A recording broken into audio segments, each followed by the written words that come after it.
I wish to discuss the PFC, and I know that important people are listening. And so here's the argument I've been having for years with the airlines. If you put another $1 or $2 on the ticket, no one's going to fly again. They're just going to walk away. And I said, well, what about bag fees? Well, that's part of the passage and the ticket and all that. But to me, a big part of the experience is when you walk into the airport, is it properly configured for security so you're not standing in these line forever? You know, when we go out, are the gates adequate for the number of people? Do you have enough gates so you don't sit on the tarmac idling and wasting fuel, which is happening more and more and more and more frequently for people? So I think it is all part of the experience. It's one experience, and I just quite can't get to the bottom of it. And I want to ask this question. So if I look at your option one, the 30-year payoff full bonding, there's $151 million of interest over 30 years. Now, who's going to pay that? The users.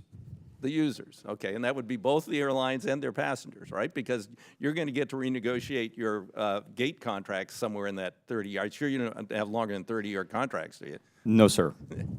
So one way or another, the airlines and or their passengers are going to pay for that. That's correct, Mr. Chairman.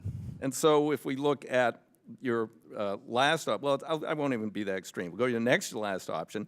We're at $34,200,000. So we subtract that.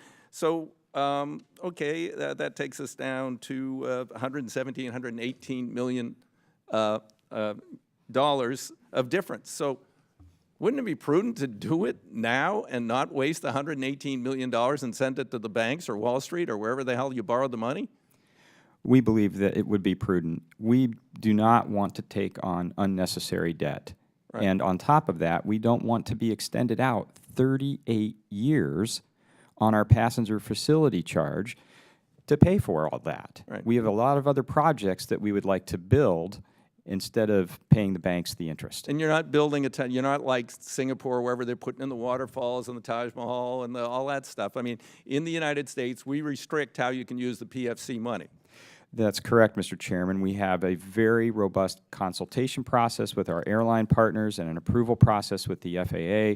Our terminal renovation and expansion project is very modest, very lean, answering all those issues that you pointed out at the beginning of your question. Okay.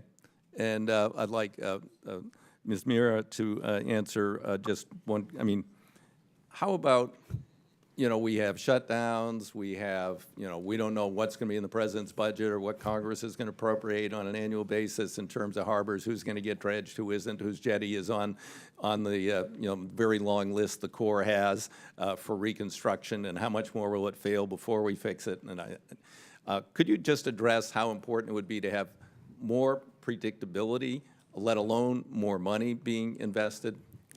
If we have both, if we have more consistent funding, so more funding and more consistency, we would have more efficient projects and we would have better return on investment for the U.S. taxpayer. We have seen in the Northwest what it looks like when the Corps is, at times, adequately funded for a particular project. They are very efficient. They work very well with stakeholders. We've got some great success stories, and I know you're aware of them. But we also have a lot of failures, and that's because we're not funding the Corps the way we should. And some of those failures, they lead to unsafe conditions, and you're very aware of them on the southern Oregon coast, some of the most challenging bar crossings in the United States. They are literally a matter of life and death. That dredging, those jetties, they matter not just to the mariners who are trying to get out to make a living at a commercial fishery, but when they are put in harm's way, you have Coast Guard personnel who are having to go out and make countless more search and rescue missions, putting their lives at stake and their assets at stake. It all adds up. So if we can be more thoughtful in the way we fund the Corps, have more predictability, it's better for the taxpayer, it's better for everyone. I think that's a great place to end. Thank you very much. Thanks to all of the panel. Wait, I'm going to have to say, I have to read something. But I want first, before I get to that part, I want to thank you for your testimony. You know, this is a really important issue confronting this committee, and I think things we heard today are going to help us to come together in a bipartisan way and make some of the investments we need. So I ask unanimous consent that the record of today's hearing remain open for such time as our witnesses have provided answers to any questions that may be submitted to them in writing, and unanimous consent that the record remain open for 15 days for any additional comments or information submitted by members or witnesses to be included in the record of today's hearing. Without objection, so ordered.